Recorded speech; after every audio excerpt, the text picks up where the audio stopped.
Good afternoon, everyone. This marks the end of week 25, the second Chastity week, now renamed Sex Transmutation.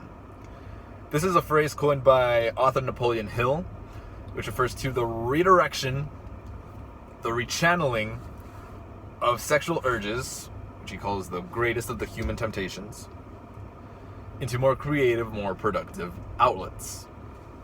It doesn't matter whether or not people find this by reading his book Think and Grow Rich, or by discovering the NoFap Reddit movement on Reddit. Hundreds of people have sworn by this technique that it improves their lifestyle and their general outlook on life. Now, when Benjamin Franklin listed his 13 virtues in his autobiography, he listed them in such a way that each virtue depends on the one or the ones before it. There's a strategic order to them.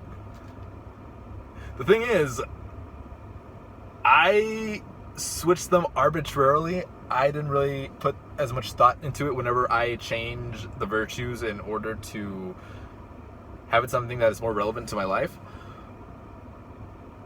But in this case, it was a happy accident, because the one I renamed Stoicism from his original virtue, Tranquility, Stoicism segues nicely into Sex Transmutation because, wow, it works so much better if you approach it from a Stoic mindset.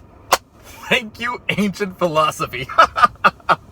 Now, conveniently, I just finished reading a book on Stoicism a couple hours ago. How to Be a Stoic by Massimo Pigliucci. A great book, by the way, if you want to start picking up the philosophy. One of the main ideas that really stood out to me: the original Stoics believed that humans differed from all other animals because we have reason. Reason entails that we have the ability to not succumb to our instincts.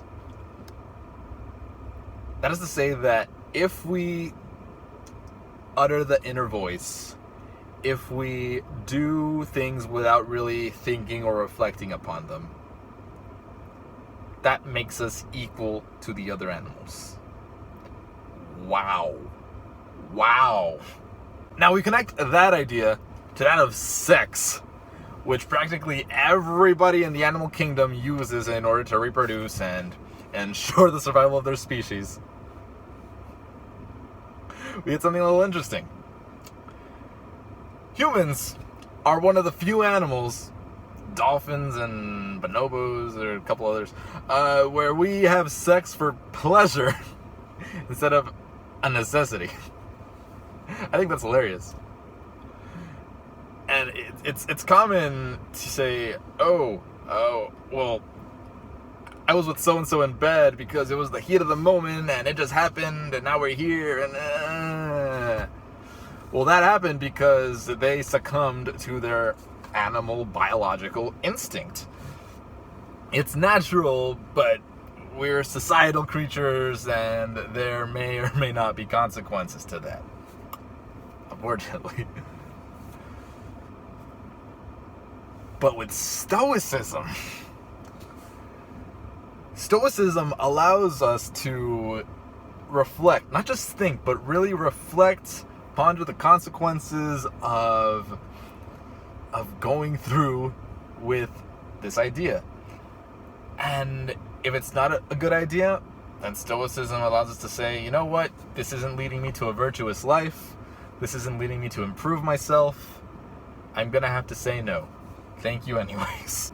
It seems that nowadays we're in a little bit of a hookup culture where casual encounters and having a dating app is a little bit the norm. And yes, they can be fun. Stoics would call them a preferred indifferent. But if you have plans with someone in the near future, please be mindful, be reflective before you do any big decisions. And make sure that whatever you do, that leads to a better, more virtuous self. that could benefit you and maybe even the person you're with. Next week will be the last week of the second quarter. Humility. And what did I say? Have a nice week. Take care. Kick ass.